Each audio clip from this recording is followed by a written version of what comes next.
Amaranta y hoy voy a hablar sobre el experimento. Vamos a partir hablando sobre lo que es ciencia. La ciencia tiene dos definiciones, el de contenido y el de progreso. Para este trabajo mencionaré una que reúne ambos parámetros, que es una serie interconectada de conceptos y de esquemas conceptuales. Se afirma que la ciencia es empírica ya que se basa en la observación de hechos mediante un método sistemático y se plantea la resolución a problemas solubles. O sea, eso quiere decir que va a tener una respuesta.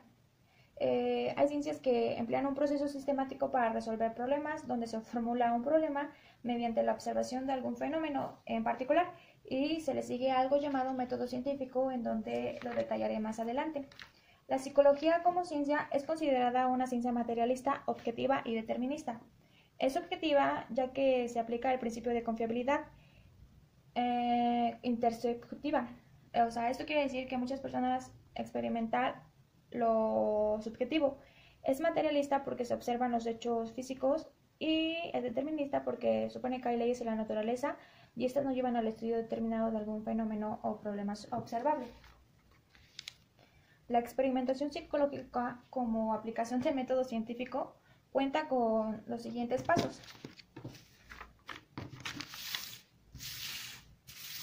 El paso número 1 es el planteamiento del problema. En este primer paso de la experimentación psicológica es plantearse un problema que sea soluble. El paso número 2 es la formulación de una hipótesis. En esta parte del proceso, la persona que está realizando la experimentación formula una posible solución al problema planteado. Esta puede ser razonada o tan solo una conjetura, pero sí debe ser basada en fenómenos observables, o sea, es decir, a una conducta. El paso número 3 es la selección de participantes. Aquí se seleccionan los participantes que se van a someter al proceso y se determinan de acuerdo a la conducta a observar. El número 4 es la asignación de participantes a grupos y tratamientos. Aquí se deberán asignar los participantes a los grupos de tal modo que los grupos sean aproximadamente equivalentes al comienzo del experimento. Esto se logra mediante la distribución al azar, o sea, a la suerte. El paso número 5 son las leyes de estímulo-respuesta. En el estudio de la conducta, el psicólogo en general trata de establecer relaciones empíricas entre los aspectos de estímulos del medio, que es el lugar donde vivimos, y respuestas. Estas relaciones de estímulo-respuesta, conocidas como leyes, afirman esencialmente que si se modifica una característica ambiental, también cambiará cierto tipo de conducta. El 6 es la determinación de la influencia de una variable independiente. Aquí el experimentador administra un valor de ella al grupo experimental y un segundo valor de ella al grupo de control. El valor administrado al grupo experimental es el tratamiento experimental, mientras que al grupo de control se le suele dar un tratamiento normal. Así, de este modo, la diferencia esencial entre los tratamientos experimental y normal es el valor específico de la variable independiente que se asigne a cada grupo. El 7 es el control de variables extrañas. Aquí, durante el proceso de experimentación, el experimentador puede encontrar variables extrañas que pueden llegar a afectar las estadísticas. Aquí es importante saber identificarlas para discernir y poder realizar una separación de este tipo de variables extrañas. La número 8 es el cómo se hacen las pruebas estadísticas. Aquí, para el científico experimental, le será útil o ventajoso el uso de aparatos o equipos para corroborar los datos que han desprendido de variables, formando así estadísticas que le den a los reportes psicológicos temas en los que se usan los términos de confiable y significativo. El número 9 es la generalización de la hipótesis. Encontramos pues que parte importante del método científico es la generalización de la hipótesis previamente establecida y que ha sido confirmada por los puntos previamente realizados. Aquí el autor nos menciona que este es un punto esencial, ya que la generalización debe ser observada desde la muestra que se realizó, puesto que mientras más generalicemos el índice de error, puede ser mayor la aplicación de la conducta observada a cierto grupo de personas. La número 10 son las predicciones. En este paso se encuentra relacionado con la generalización de la hipótesis. Mediante lo anterior se puede decir que se pueden predecir ciertos hechos o situaciones nuevas. La número 11 es la explicación. De acuerdo a la relación entre las variables dependientes e independientes, se puede formular una ley empírica que nos lleve a explicar el fenómeno experimentado. Y por último está la diseminación de los descubrimientos. Este es fundamental para que se comunique la información que se recopiló o se descubrió. Después de todo el proceso de experimentación, ya que gracias a esto se realizan los principales aportes a la ciencia y al estudio de la psicología. Ahora hablaremos de los diferentes métodos en la psicología para obtener datos que pueden utilizarse para llegar a un informe de evidencias. Están los métodos no experimentales. Aquí hay dos, que es el método clínico, que también es llamado como método de caso clínico o método de historia de vida. En este método el psicólogo intenta ayudar reuniendo toda la información importante de la persona. Las técnicas que puede utilizar para recabar estos datos es a través de la entrevista intensiva, registros de exámenes, administración de pruebas psicológicas, preguntándole a otras personas sobre el individuo, estudio de los trabajos escritos de la persona o la obtención de cuestionarios biográficos. Y el segundo, que es la observación sistemática. En este método no experimental, el investigador toma un evento que ocurre en forma natural y lo estudia sin tratar de controlarlo o producir el evento. La técnica que aquí se utiliza es la observación. Otro método es el método experimental. Este se caracteriza por el experimentador, que puede hacer que ocurra el evento que desee o que quiera, de la manera que pueda estar totalmente preparada para una observación exacta, o sea, que esté totalmente controlado.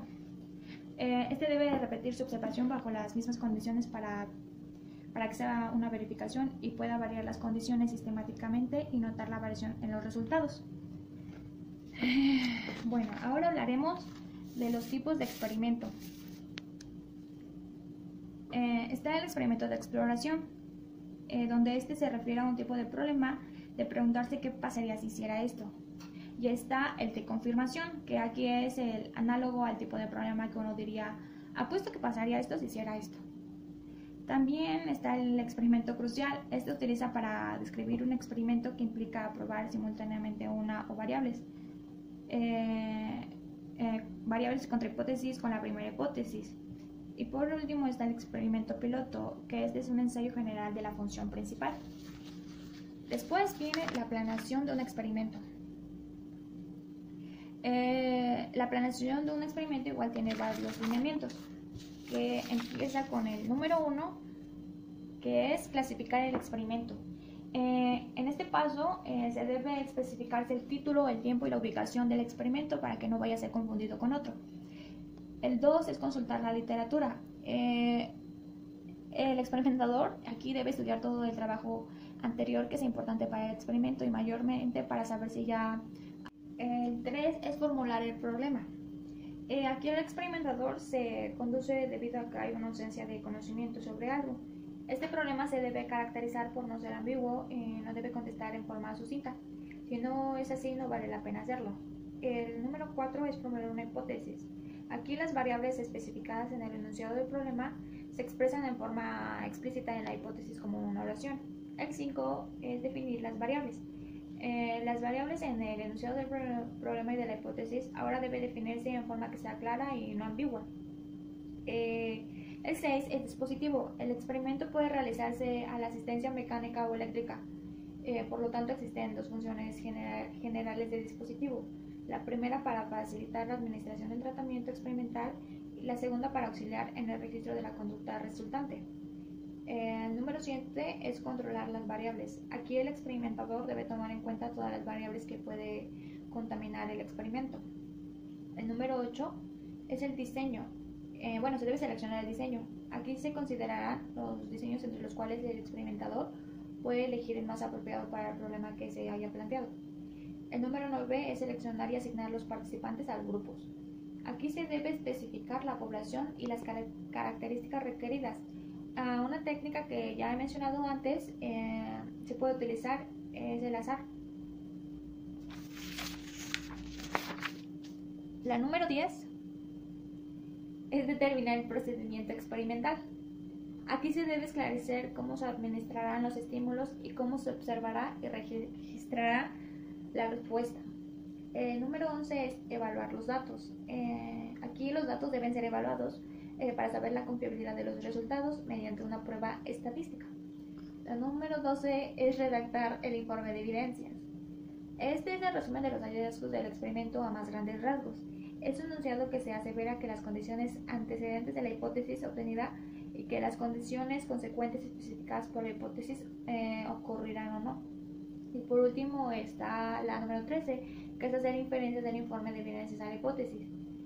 Aquí el informe de evidencia se relaciona a la hipótesis con el propósito de determinar si la hipótesis es probablemente verdadera o falsa.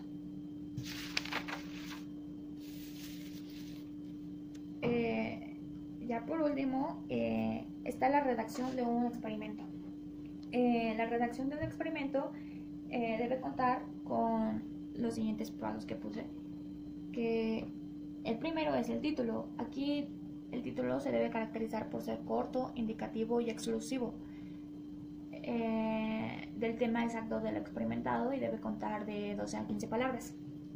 El nombre del autor y afiliación institucional. Aquí el nombre del autor debe ir centrado debajo del título. Abajo se menciona la universidad en la que se estudia y si son varios autores deben ir al final. La 3 es la introducción.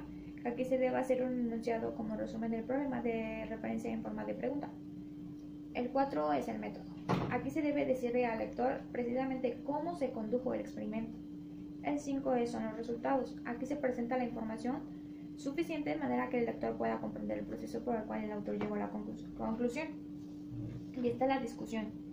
Su función aquí es interpretar los resultados del experimentador y relacionarlo con otros estudios. El número 7 son las referencias. Esta es la selección en el documento donde proporciona autoridad para enunciados que hayan hecho en su escrito. El número 8 es el resumen. Este resumen debe ir en la primera página del artículo. Se recomienda hacerlo ya hasta el final para ya, pues después de hacerlo todo, pues ya tener una idea más esclarecida.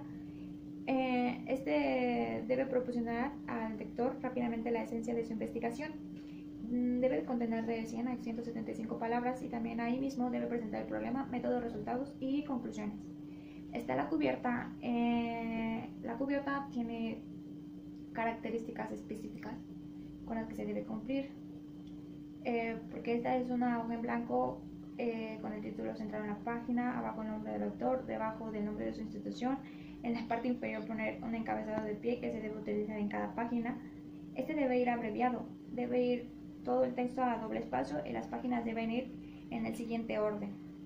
El número 1 primero tiene que ir cubierto con el título, después el resumen que debe ir en la parte superior de la página, después en la página número 3 son las páginas de texto. La primera página incluye el título, autor y afiliación. Las referencias deben comenzarse en una nueva página. Las notas de pie de página deben comenzarse en una nueva página. Las tablas en cada una hoja por separado deben ir. Los pies de figura deben comenzarse en una nueva página y las figuras es cada una por separado. Bueno, entonces ahora sabiendo todo esto, volviendo a la pregunta inicial de qué es un experimento, a palabras claras, pues un experimento sirve para observar y definir algo o para saber qué sucede en algún fenómeno o cómo funciona cierta cosa.